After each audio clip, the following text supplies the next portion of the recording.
La radio le sienta bien a la noche. Con la compañía que necesitas. La voz de la biblioteca. Radio Online, la radio de la Biblioteca Popular Escritores Correntinos.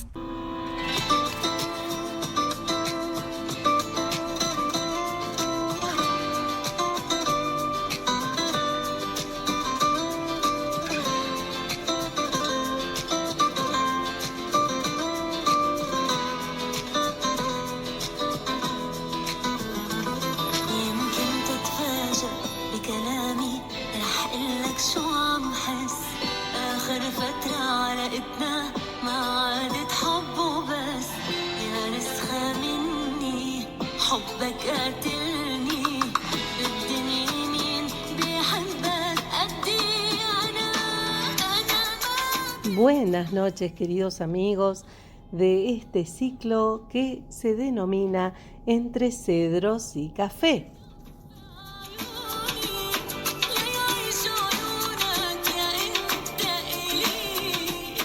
Gracias al espacio que nos brinda la Biblioteca Popular Escritores Correntinos en este lugarcito que ya es de todos, la voz de la biblioteca.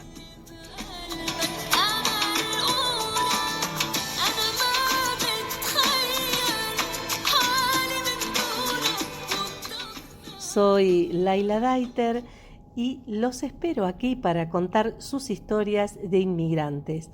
Este es un proyecto que nace con la finalidad de invitar a las colectividades a comentar acerca de sus construcciones en estos que nosotros llamamos costumbres, culturas, idioma, todo aquello que tiene que ver con lo que nos constituye como sujetos que hoy somos. Estamos en un país que todos sabemos es un crisol de razas.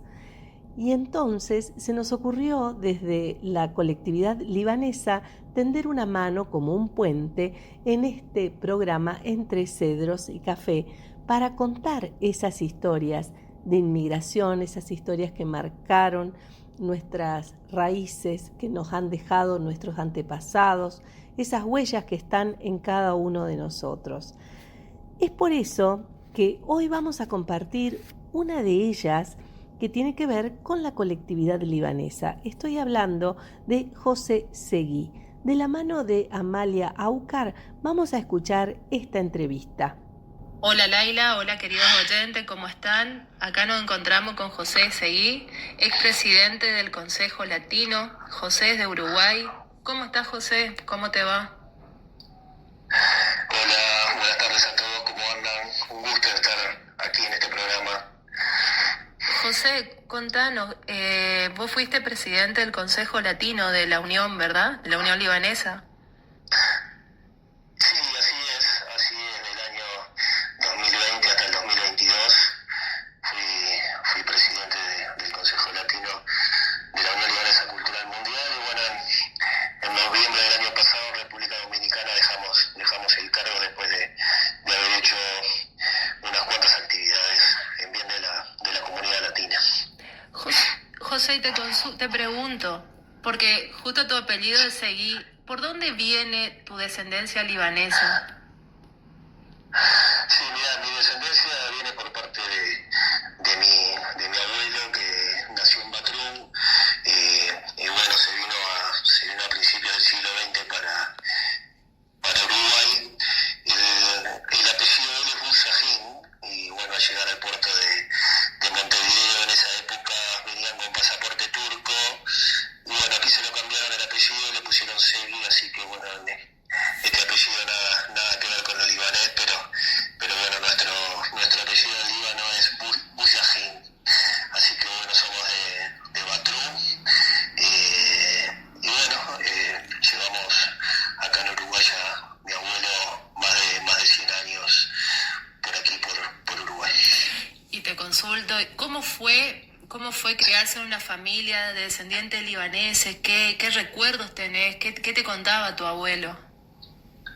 Bueno, yo mi abuelo no lo conocí, pero bueno, mi padre siempre nos contaba cosas sobre el Líbano, sobre lo que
Ahí escuchábamos a José Seguí en una primera parte hablando acerca de sus raíces. En un minuto nada más vamos a seguir escuchándolo.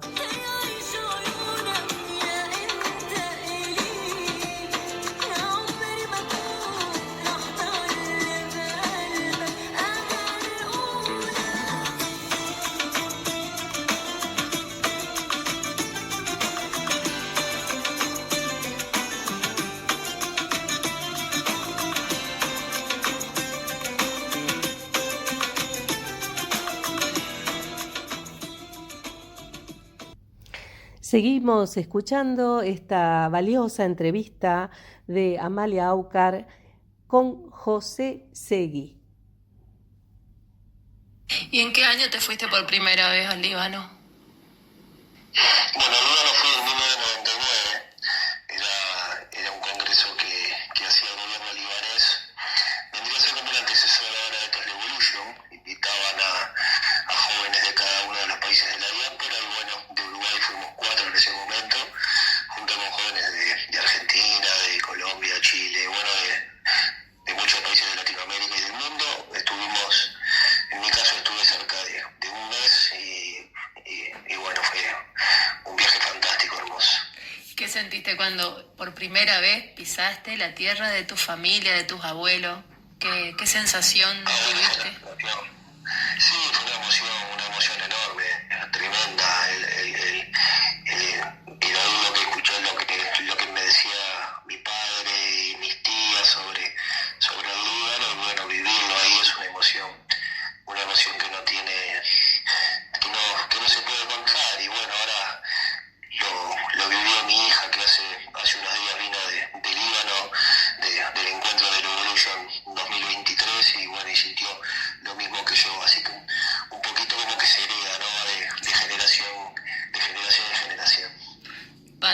Se va transmitiendo, manteniendo vivas las raíces. Y claro, sí, tratamos de eso, tratamos que no se pierda aquí en Uruguay y en toda Latinoamérica, que no se pierda ese sentimiento de ser libanés que es tan importante para nosotros. Es una forma de ser, ¿no?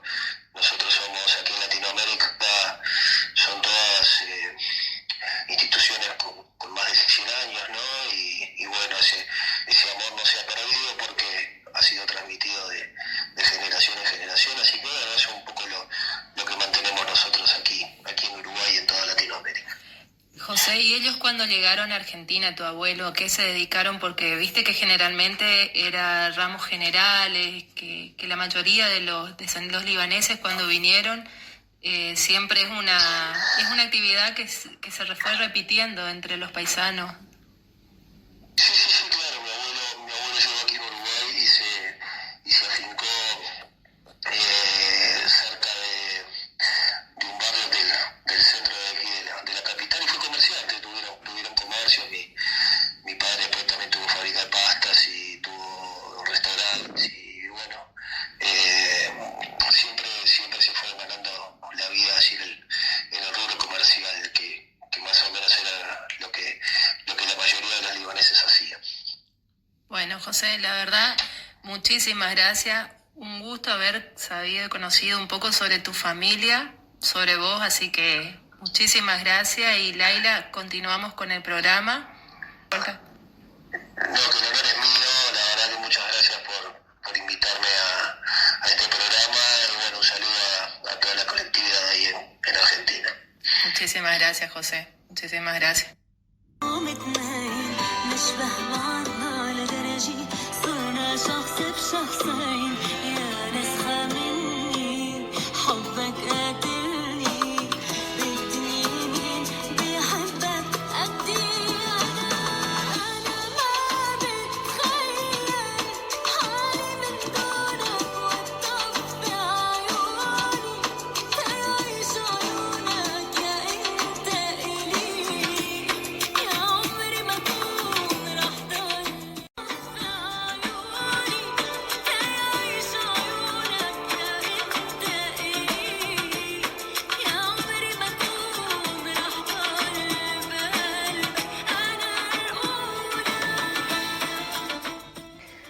Muchas gracias, Amalia, por esta entrevista a José Seguí. Él mantiene en alto esto que le ha contado su padre, dice él, acerca de su abuelo, y se va transmitiendo de boca en boca, y después dice, mi hija también estuvo en Líbano, y así, ¿no? Cómo se va transmitiendo esto que él llama amor, ¿no? Amor puro por nuestras raíces. La verdad que es muy lindo escucharlo y resaltar esto del amor. Ahora vamos a escuchar a una amiga del programa. Estoy hablando de Marisa Abogadro Tomé, quien nos tiene acostumbrados a sus lecturas. Y ahora nos vamos a ir a una cocina madrileña. La escuchamos. Buenas noches, Laila, y oyentes y participantes del programa Entre Cedros y Café. Un gusto de compartir con ustedes hoy un cuento de mi autoría de mi libro Pasión a la madrileña, cuentos gastronómicos a la carta. Una pizca de sal. Llegó a su boca el sabor salado que era su preferido, el mismo que sentía cuando caminaba por la arena blanca y la espuma saltaba a su rostro en gotas imperceptibles. Eran granitos cristalinos de suave y al mismo tiempo profundo sabor. Era el mar, el día soleado y su recuerdo. De pronto sus labios sintieron la fuerza de las olas y el sonido marino. Como comida de poeta, su boca recibió un beso intenso con una pizca de sal.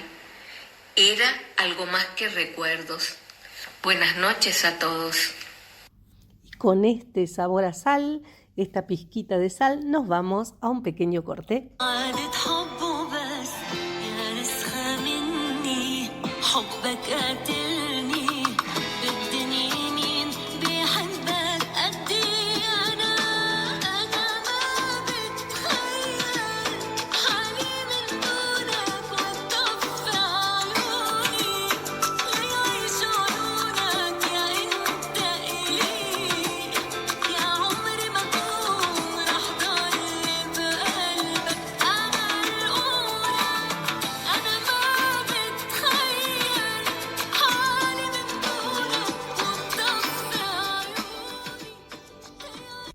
Y seguimos recibiendo audios de amigos del programa.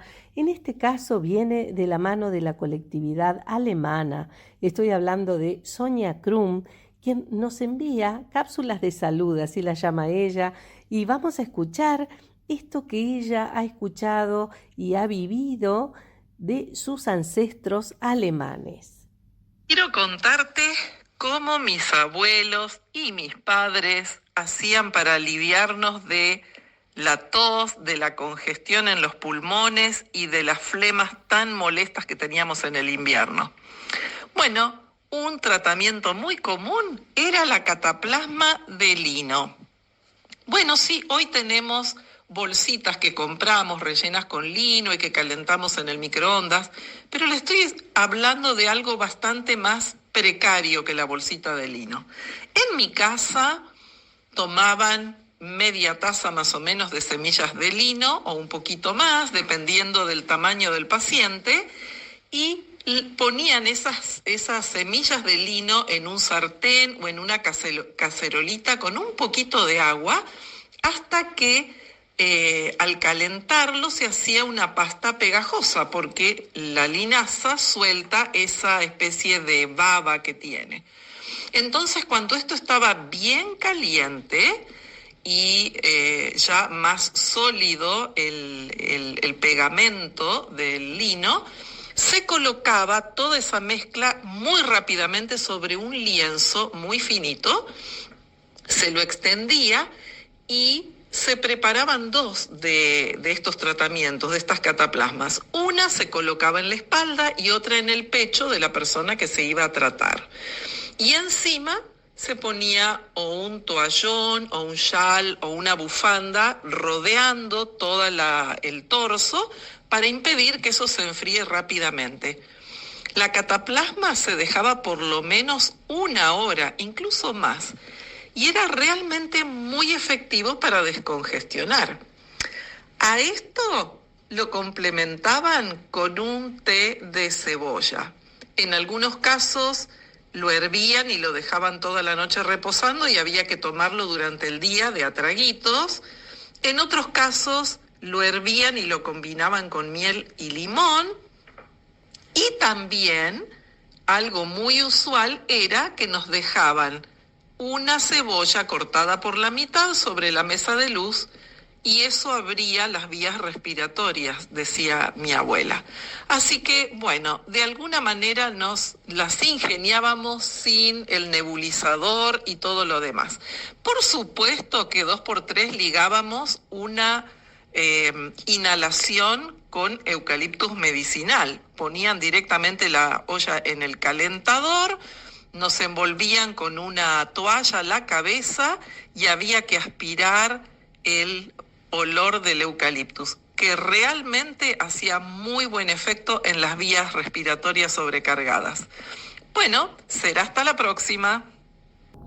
Y allí estaba Sonia Krum compartiendo con nosotros las recetas de sus abuelos, los alemanes del Volga.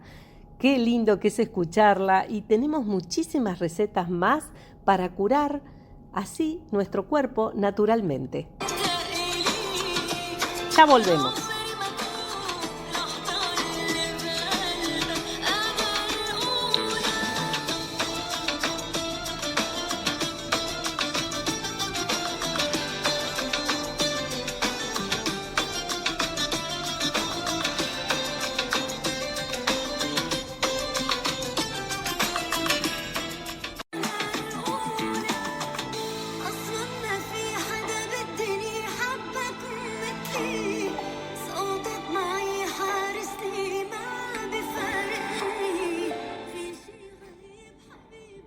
Y seguimos aquí conversando con diferentes amigos que se acercan al programa. Estuvimos hablando con José Seguí desde Uruguay, también con Marisa Abogadro Tomé desde Mendoza, Argentina, con Sonia Krum desde Entre Ríos. Y ahora tenemos una invitada muy especial a quien pude entrevistar cuando estuve en Paraguay. Así que espero que ustedes la disfruten tanto como la he disfrutado yo. Ella es Mirta Roa. La escuchamos. Hola queridos amigos, acá estamos Entre Cedros y Café con Mirta Roa. Ella es diseñadora gráfica y es escritora. Vamos a hablar con ella porque tiene una historia muy rica en relación a esto que trabajamos y pensamos juntos en este programa, que tiene que ver con vivir en otros lugares. Ella le ha tocado, por una cuestión de exilio, vivir en diferentes lugares. Hola Mirta, ¿cómo estás? Hola, Contanos Laila. cómo ha sido un poco esto de tu vida, tus recorridos, esto de haber tenido que irte a vivir a otros lados. Bueno, un poco decirnos quién sos y cómo fue esto en tu vida. Bueno, cuando me propusiste hablar de esto, me puse a pensar en el tema del exilio y me di cuenta que siempre parecía que el exilio era de mi padre, ¿no? Y después me di cuenta que el exilio nos marcó a nosotros como hijos y nos sigue marcando como padres, porque parece que cuando comienzas a irte de tu país, nunca más se termina esa historia, ¿no? Parece que cuando tú no tienes elección y vives en un sitio, te quedas ahí, tus padres están ahí, tus hijos están ahí, todo el mundo está ahí. Es raro que alguien se escape de esa núcleo familiar. Pero cuando uno tiene esto que tuvimos nosotros, que como decía mi padre, que tiene, amo a mi patria como a ninguna, porque a las otras amo también, decía en una canción. Mi padre fue el que se exilió por primera vez de Paraguay. Él era secretario de redacción del diario El País, el que hoy es Última Hora, y hizo el último editorial que escribió, se llamaba El apego al poder, y estaba dedicado totalmente a Morínigo, que era el dictador del momento, ¿no? Y bueno, se dio por aludido y entonces mandaron a los Guiones Rojos, que era un grupo de choque, mandaron al periódico destruyeron máquinas, la gente escapó como pudo, mi padre escapó también, porque los iban a llevar a todos, ¿no?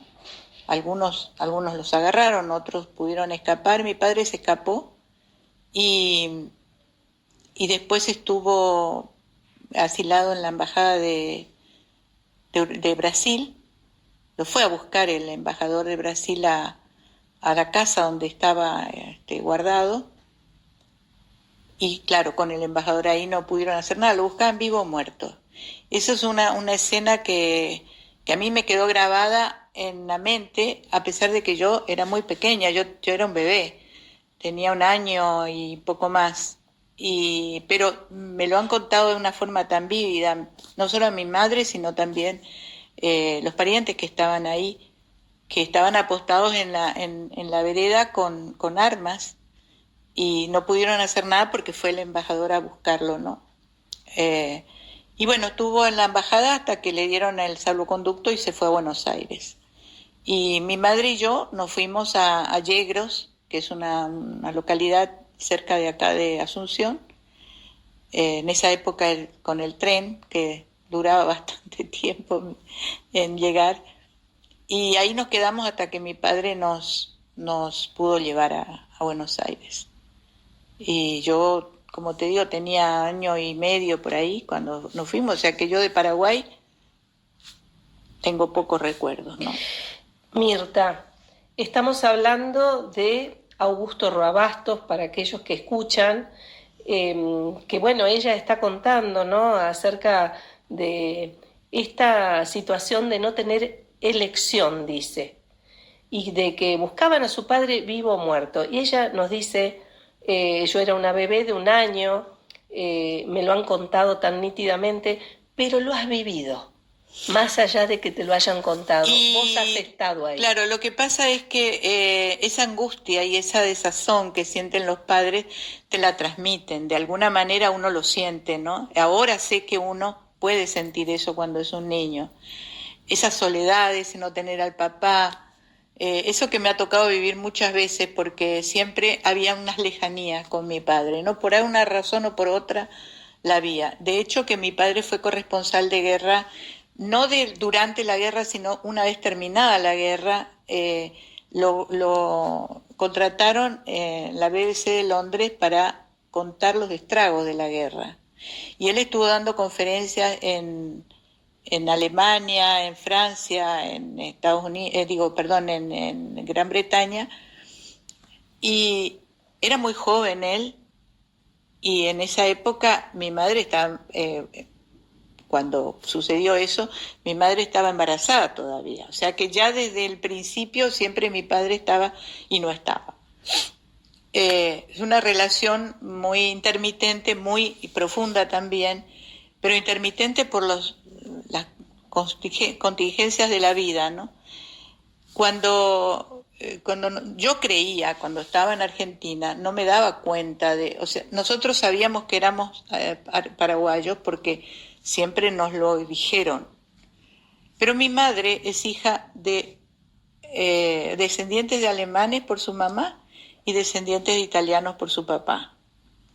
Y mi papá, sí son paraguayos los abuelos, pero también descendientes de portugueses. Entonces, no hay una raigambre, digamos, que mis padres, no hablaban ellos el guaraní entre ellos, porque en la época que mi madre era joven y chica no se permitía que las mujeres hablaran guaraní, o sea que ellos entre ellos no hablaban guaraní. Mi madre entendía, mi padre lo hablaba muy bien, entonces nosotros no heredamos la lengua. Mi hermano tiene 3 años menos que yo, nació en Argentina. Y toda la vida nos han inculcado el hecho de que somos paraguayos. Pero sin embargo, yo hice toda mi escuela en Argentina. Tenía 1 año y medio, pasé toda la escuela primaria, secundaria, me gradué de maestra, me casé en Argentina, tuve 2 hijas en Argentina. Así que para mí era normal estar en Argentina y ser como ellos. A pesar de que nunca tuve la nacionalidad argentina, y que nunca olvidé que era paraguaya. Pero aparte de alguna elle por ahí, creo que no sé, que yo era como ellos, ¿no? No había diferencia, no había ningún tipo de rechazo, de cosa, en ese momento no sentía. Mi padre era una persona muy particular en el barrio donde vivíamos porque eran todos inmigrantes, italianos, húngaros, españoles, casi todos eran inmigrantes con trabajos o profesionales o técnicos que tenían un horario de llegada a su casa, ¿no? Mi padre no, mi padre tenía 3 trabajos para sobrevivir, mientras tanto cuando estaba en casa escribía, sábados y domingos escribía o leía, siempre estaba con un libro en la mano o con la máquina de escribir. Sé que era una situación siempre muy ligada a la literatura. Ahora vamos a ir a un corte pequeño, pero antes quiero dejarte esta pregunta para que la pienses. Vos venías de un país donde él había hablado y había tenido consecuencias. Y ahora tenía habilitada la palabra y él empezaba a hablar de nuevo, escribiendo en los lugares. Vos, como niña, ¿cómo lo has vivido a esta cuestión del no poder decir y de poder decir? Ahora lo charlamos.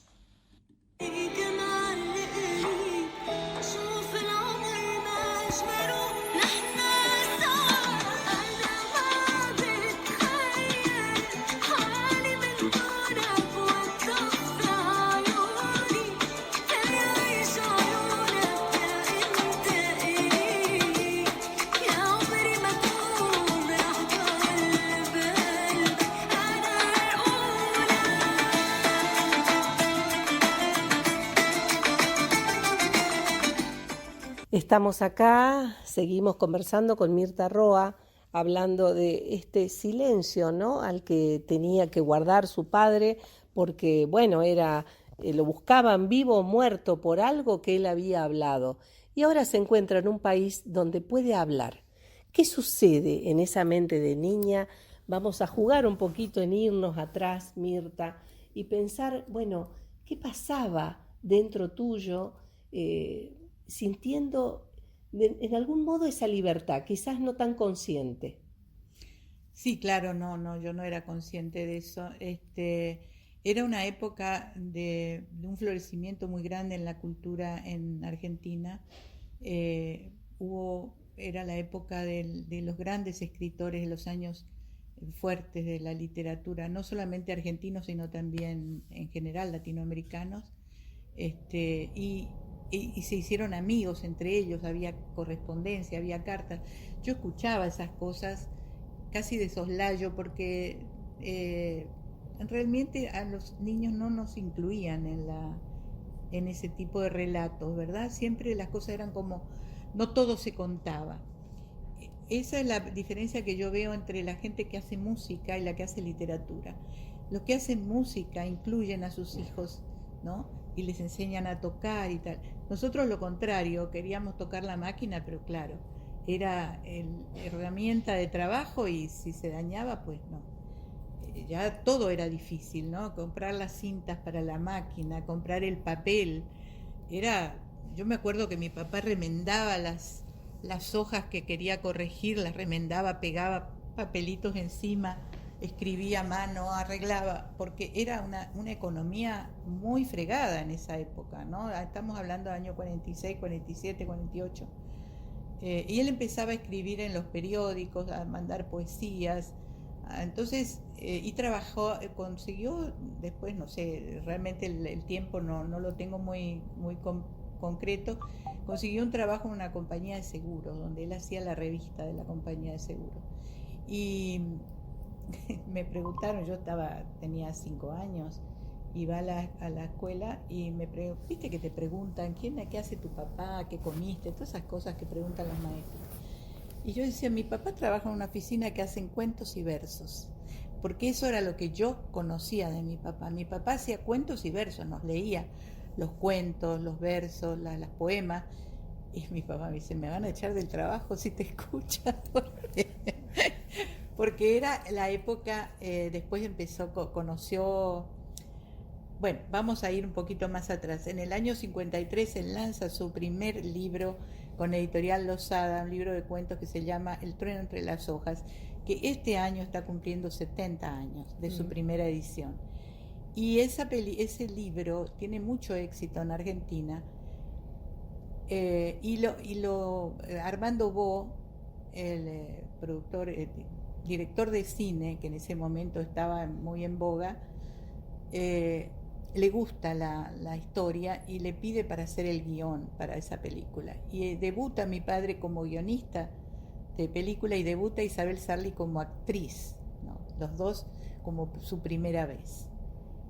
Bueno, es una experiencia que comienza y no termina sino hasta que él se va de Buenos Aires, porque se enamoró del cine, estudió muchísimo el cine, estudió a los franceses, a los alemanes, a los rusos, y incluso se hizo profesor de guión cinematográfico en La Plata, en la Universidad de La Plata. Hay una anécdota muy simpática de que uno dijo, pero ¿qué nos va a enseñar este paraguayito a nosotros de guión? Y él dijo, bueno, vamos a hablar de Caperucita Roja. Y se mataban de la risa, y después se dieron cuenta lo difícil que era agarrar un cuento tan conocido y tan trillado y convertirlo en un guión cinematográfico, ¿no? Y ahí empezó él, tuvo muy buena aceptación, él siempre, según los críticos, era muy cinematográfico en sus obras, ¿no? Mirta, ahí dijiste algo que es muy interesante, porque hablamos del exilio, hablamos de ir y vivir en otro lado, y uno piensa, ¿no? Cuando vos decís, ¿qué nos va a enseñar este paraguayito de cine a nosotros? Ahí aparece claramente esta manera de ver peyorativamente al otro, ¿no? De no verlo al otro como alguien que suma, que es diferente y puede traer algo, y ahí aparece una mixtura, ¿no? Bueno, eso es muy propio del porteño, ¿no? Porque no solamente con los paraguayos, sino con su misma gente del interior.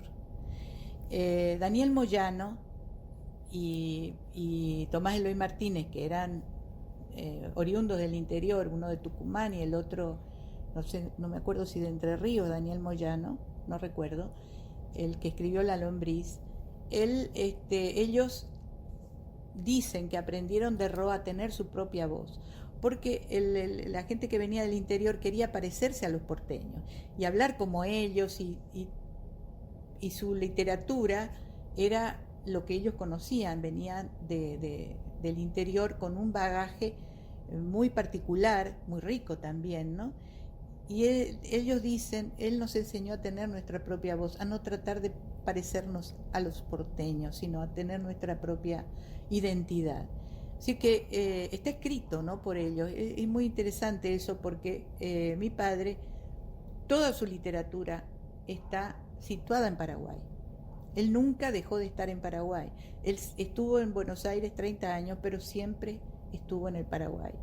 Él siempre estaba enterado de todo, quién venía le contaba, quién iba y traía noticias, y siempre su escenario era, bueno, de hecho El trueno entre las hojas sucede en el ingenio azucarero, donde él pasó sus primeros años, donde él nació en Asunción, pero se crió en ese pueblo hasta creo que los 12 años, y ahí vino a Asunción a estudiar.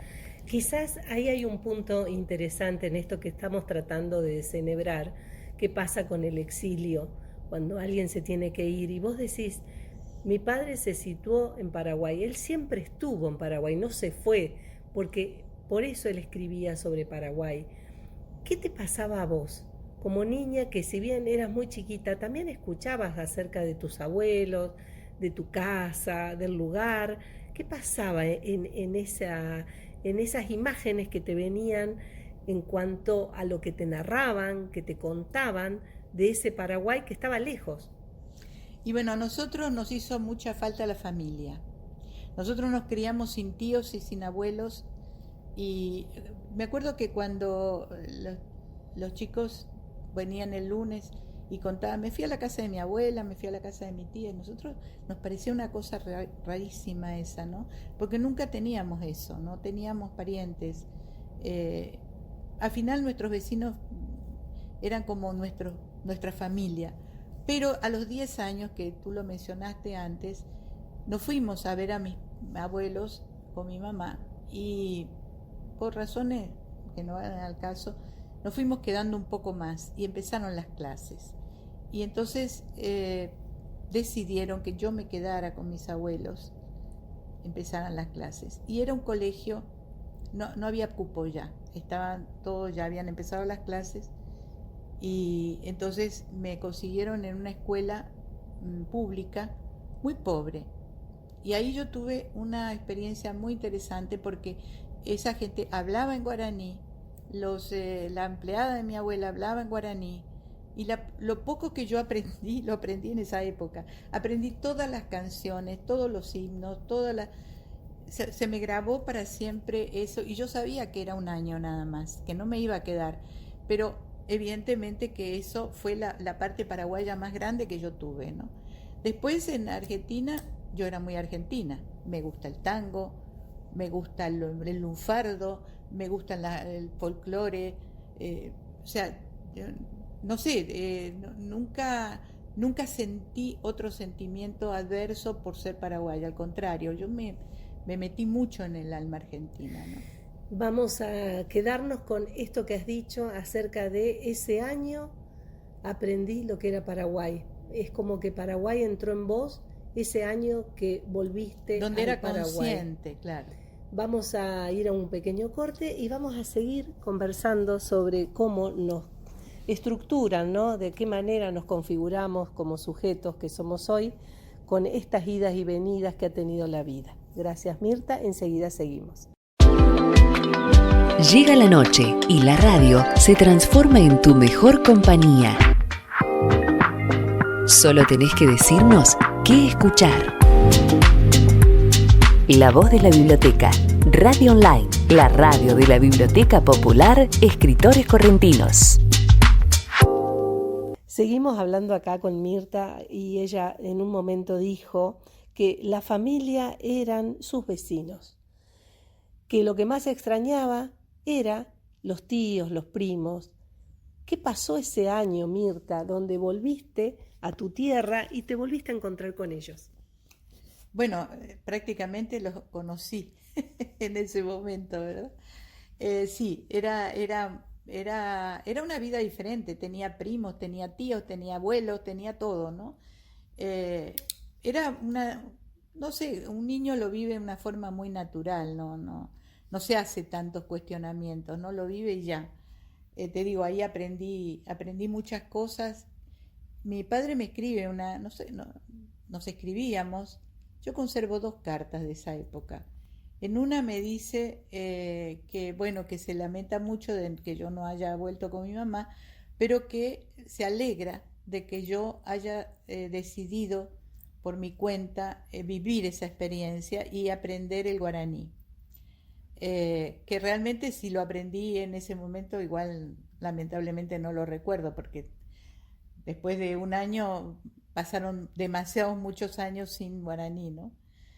Pero parece mentira, pero la lengua te da también una identidad y te da como una base muy importante. Parece mentira porque de todos modos el español también es la lengua oficial de Paraguay, pero el guaraní tiene una profundidad o la parte del sentimiento es mejor expresada para ellos en guaraní que en castellano.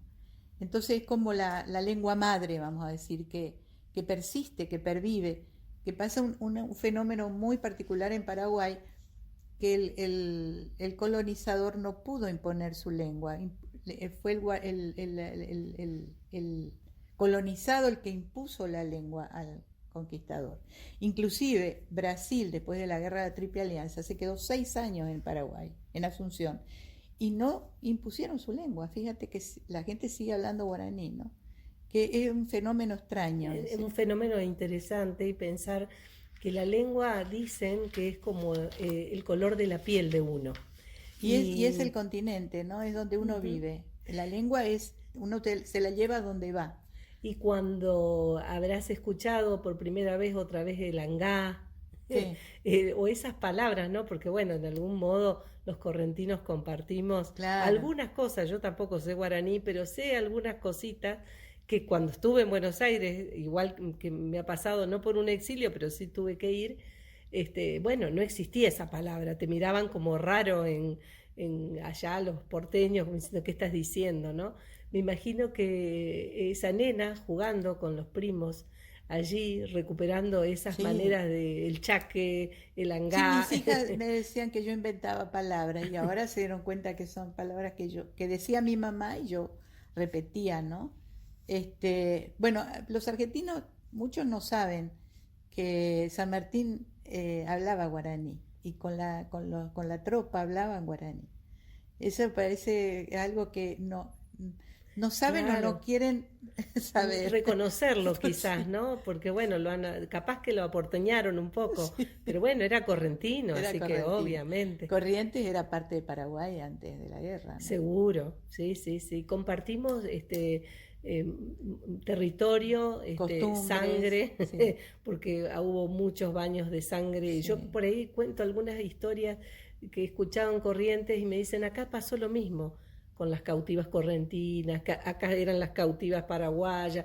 Cómo hay cosas que bueno, ¿no? El ser humano, ¿no? Ha hecho esta tragedia de sí. separarnos. Y vos bien decís, la patria es algo amplio, que está, ¿cómo la definirías Mira, hoy? para mí, como me he criado así, yo no siento que la patria se termine en el límite que trazaron los hombres. Es una, para mí por eso entiendo la gente que vive en la frontera, que no se siente ni de un lado ni de otro, son como lugares diferentes, ¿verdad? Como lugares que no tienen frontera. Los indígenas que viven en la frontera entre Colombia y Venezuela no se sienten ni de uno ni de otro, son ellos de ese lugar y punto, ¿no? Y los guaraníes también tenían compartían con Brasil, compartían con Argentina, no, no sentían que había un país diferente. Yo, para mí, amo tanto a la Argentina como al Paraguay, pero después, cuando la dictadura militar en Argentina otra vez volvió al silencio, o querían volver al silencio a la gente, ¿no? Papá me contaba que cada vez que se abría el ascensor en su piso pensaba que lo venían a buscar. Era una situación muy, bueno, todos saben lo que pasó en Argentina, no solo en Argentina, en el Cono Sur, en esos años, ¿no? La Operación Cóndor, todo lo que pasó, que no era solamente Argentina, fue acá en Paraguay, fue en Uruguay, fue terrible, ¿no? La época. Entonces, consiguió una cátedra en Toulouse, en Francia, y se fue en el año 76, se fue a Francia y nos aconsejó que no fuéramos nosotros también. Y él tenía amigos en Venezuela, estaba Tomás Eloy Martínez en esa época, estaba Terraño, gente de primera plana que habían también tenido que exiliarse, estaban los de la editorial La Flor, los Divinsky, eh, toda gente que le dio mucho a Venezuela en cultura. Ellos hicieron un periódico que fue lo más importante, el periódico más importante que hubo en Venezuela, porque era muy diferente de lo que se hacía. Inclusive venían, una vez por semana venía un libro con el periódico, era algo que nunca se había visto allá, acá en Argentina sí, ¿no? Eh, Aportaron muchísimo ellos, de verdad que le dieron un carácter a la cultura en Venezuela que fue muy importante. Y bueno, se fue mi hermano primero y después me fui yo.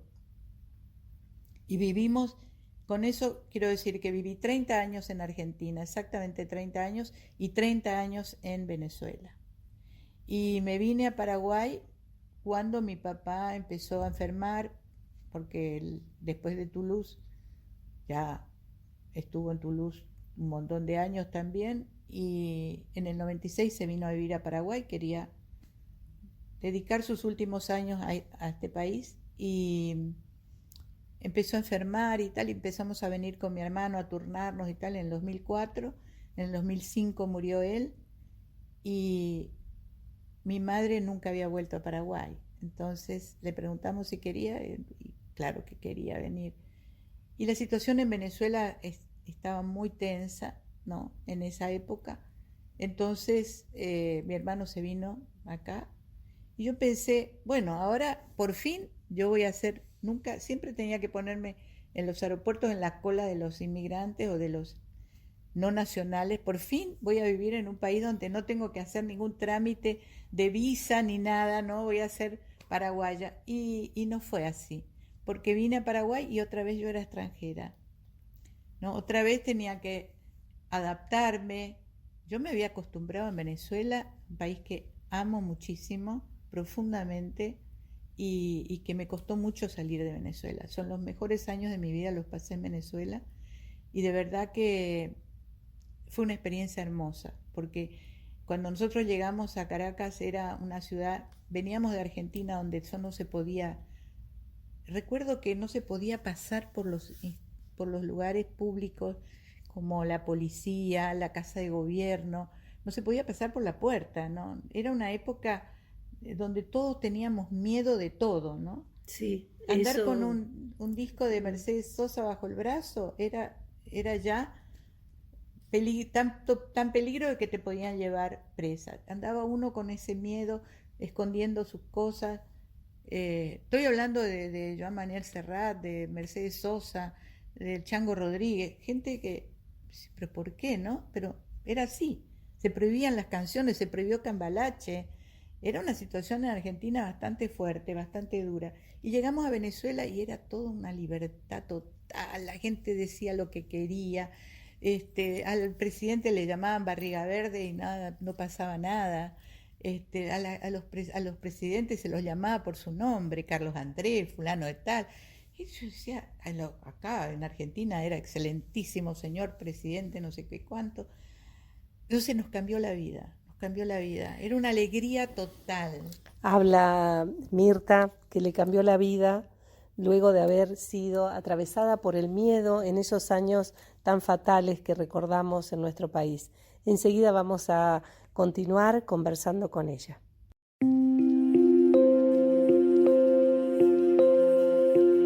Diferente, exótica, de otra dimensión. La noche le da forma a la radio. La voz de la biblioteca, Radio Online, la radio de la Biblioteca Popular, Escritores Correntinos.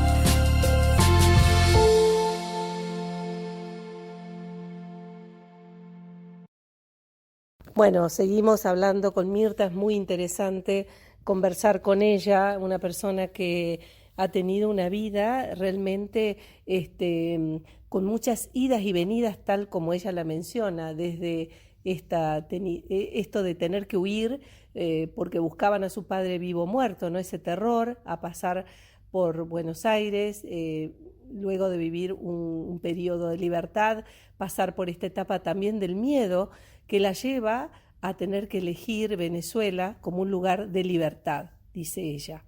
Y luego pasar a sentirse como una especie de exiliada nuevamente cuando vuelve a Paraguay. Bueno, es como una especie de bomba con algo expansivo, ¿no? Que ha rebotado en las generaciones, Mirta, ¿no? Claro, porque parecía que uno volvió, pero no volvimos porque nunca estuve. Entonces, volver a conquistar todo, ¿no? Claro, la única diferencia es que cuando tú ves a los parientes, es como si siempre hubieras estado. Eso es muy fácil, ¿no? Pero empiezas a conocerlos otra vez, a tener esa relación. Pero muchos han envejecido, otros han nacido nuevos que no los conoces. Tienes que volver otra vez a empezar, igual que cuando empecé en Venezuela, ¿no? A conocer a la gente otra vez, a empezar a hacerte tu lugar. Tú me presentaste como Mirta Roa, escritora y diseñadora gráfica, y no como la hija de Roa. Y eso es una de las luchas que yo he tenido toda mi vida, poder ser yo, ¿no? No la hija de. Dije, un día lo dije en broma, digo, a lo mejor un día va a ser él mi padre, van a decir es el padre de Mirta, pero parece que falta mucho para eso.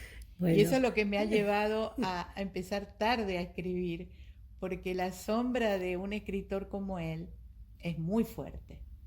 Siempre sentía que él estaba juzgando lo que escribía, ¿no? Y la verdad que me animé un poco tarde. Me animé primero porque mi nietita vino y cuando se fue, imagínate, cuando vino a visitarnos, era la casa llena de gente, de visita, de la nena, de esto, y de repente se van y nos quedamos solitos otra vez y con un silencio en la casa, y ahí empecé yo a pergeñar un cuento para ella, y después cuando ya iba a ir a visitarlos, empezó la pandemia, y otra vez no pude ir, y otra vez se hizo otro cuento que era Lucy y el coronavirus. Antes eran los viajes de Lucy, después eran los viajes Lucy y el coronavirus. Después me puse a escribir con una amiga, con María Gloria Pereira, los cuentos sobre valores para contar, que son las cosas que nos están haciendo falta, que parece que estamos perdiendo un poquito el tema de los valores que nos enseñaron de chiquitos, pero que como que se van diluyendo, ¿no? La honestidad, la empatía, la amistad, el agradecimiento. A veces nos olvidamos de agradecer, ¿no? Tantas cosas que tenemos para agradecer y nos las pasamos quejando por lo que no hay, pero nos olvidamos de agradecer lo bueno que se nos ofrece en la vida, ¿no? Y yo tengo mucho que agradecer. Agradezco haber vivido en un país como Argentina, agradezco mucho la época de Venezuela y también agradezco haber podido venir acá y vivir en un país que en este momento tenemos mucha, como decía mi padre, fe y esperanza en el porvenir. Creemos en un Paraguay mejor, creemos en un Paraguay que puede mejorar en educación, en cultura, en salud, que es lo que nos hace falta. Y quiero ser parte de eso, de alguna forma, aportar un poquito, ¿no?, de lo que pueda, y por eso estamos con la fundación que lleva el nombre de mi padre, donde nuestra finalidad, digamos, nuestro motivo es difundir el libro como vehículo para llegar al pensamiento crítico, a la educación, a la cultura. Y bueno, el libro sea digital o físico, aunque creo que no le va a ganar el digital al físico, porque el tener el libro en las manos, poder releerlo, poder mirar la figura, poder tocar el papel, todavía nos sigue gustando a muchos, ¿no? Creo que pueden convivir ambas formas del libro. Y bueno, y sobre todo tender ese puente a la diversidad, a eso lo que Roa preconizó siempre, que es el respeto al otro, el respeto a las diferencias de cualquier índole, ¿no?, social, cultural, étnica, hasta sexual, ¿no?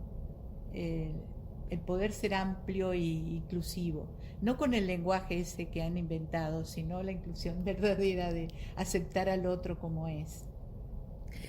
Mirta Roa, sin duda, es ella, como ella dice, ¿no? Por fin puedo ser yo, y es así, es un gusto escucharla, es un gusto también saber que toma la palabra como puente y empieza a achicar esas distancias con su nieta, escribiéndole cuentos para poder estar cerca. Habla también de sus proyectos futuros acerca de las infancias, ¿no?, de cómo generar todavía estos valores que se van perdiendo y seguir trabajando en ellos. Mirta, un gusto escucharte. La agradecida soy yo, sos una persona realmente muy afable, es un placer estar acá, saber de tu vida y que hayas brindado para Cedros y Café tus historias de migrante, pero en este caso como exiliada, historias que no has elegido, pero que tuviste que irte, ¿no? Y bueno, y que has construido una mujer que vale la pena conocer. Gracias. Y que nos gusta mucho, y a todos, supongo, me hiciste viajar oyentes. En un rato, me hiciste viajar por una historia completa. Realmente yo te agradezco porque, bueno, si esto le puede servir a alguien, sentir que uno puede enamorarse de los lugares donde vive, que uno puede adaptarse a los lugares donde vive, pero con alegría, no con esa tristeza por lo que dejó, sino por la alegría de lo que está viviendo. En este momento Paraguay es mi norte. Realmente mi motivo de vida ahora es llevar esta fundación con esa motivación que te conté.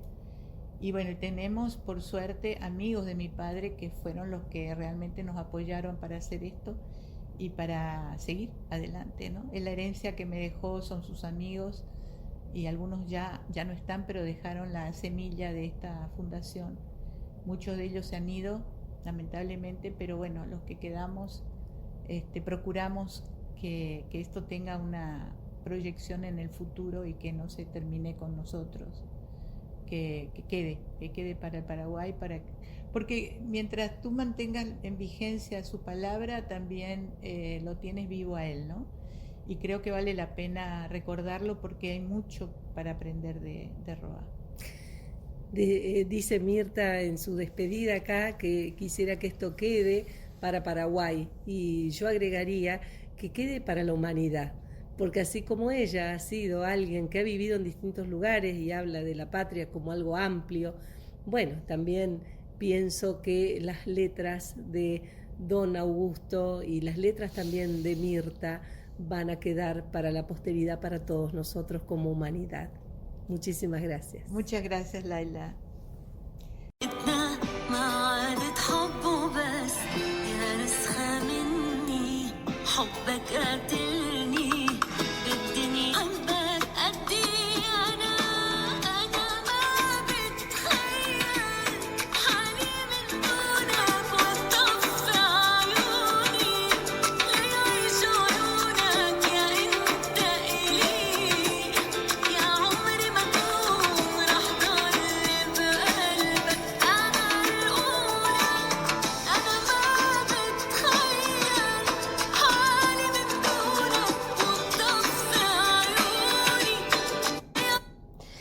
Qué interesante ha sido escuchar a todos los participantes de este programa, a todos los que han construido esta conversación tan transformadora, desde escucharlo a José con esta impronta libanesa de la que él comenta, hasta Marisa con sus lecturas, hasta Sonia con estas recetas que nos manda, y también esta última entrevista junto a Mirta. El exilio, ¿qué tema? El exilio que no te deja elección, porque es la vida o la muerte. Es dejar el idioma, es dejar el lugar donde uno ha nacido, es volver a comenzar, es de repente ser un extranjero en otro lado y encontrarse y contar con amigos como familia, dice ella, que los vecinos eran su familia. Este silencio del cual la atraviesa, ¿no? El costo de haber hablado es tan tremendo que bueno, desencadena toda una vida de ir y venir.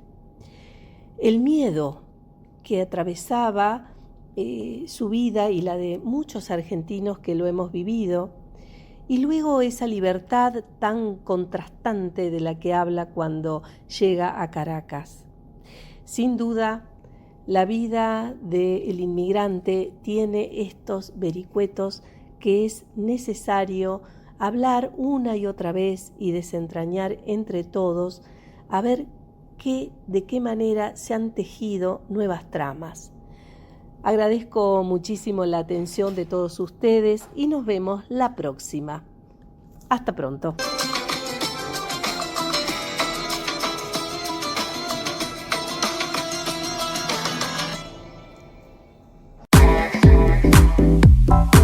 la radio le sienta bien a la noche. Con la compañía que necesitas. La voz de la biblioteca.